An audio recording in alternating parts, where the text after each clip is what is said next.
But first, this really could have been a major explosion in Norfolk. Yeah, it took firefighters several hours to get the situation under control after acetylene tanks caught fire outside East Coast Repair and Fabrication on Curlew Drive at 8 this morning. 10 on your side's Melanie Woodrow joins us now with the latest. Melanie, fire officials told you they just couldn't put out that fire?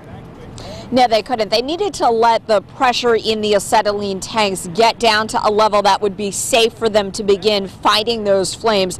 Acetylene, by the way, is a gas that's used in welding. When it mixes with oxygen, it creates a flame, except the flames that were out here this morning were not intended. From Chopper 10, you can see firefighters on the ground trying to control the flames and what could have been an explosive situation. When I seen the flames and looked and seen the tanks, I knew it was, would be harmful for everybody because if it explodes, it's going to shoot off like a torpedo. Robert Devaugh and Martha Heiser were two employees forced out of a building near East Coast Repair and Fabrication on Curlew Drive. Around 8 a.m., 4 acetylene tanks outside the building began venting fire. A lot of smoke coming out from our backside. Thick black smoke. Were you worried?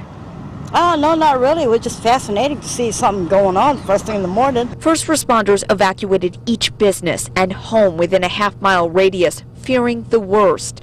Later, only those directly around the building had to stay out.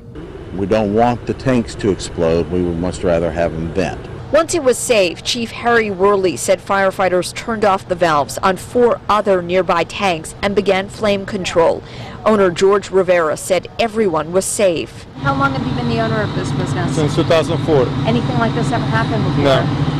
Do you think something was wrong with the tanks? What do you think happened? No, it's brand new systems. Rivera and Norfolk Fire and Rescue are now investigating what could have ignited the tanks.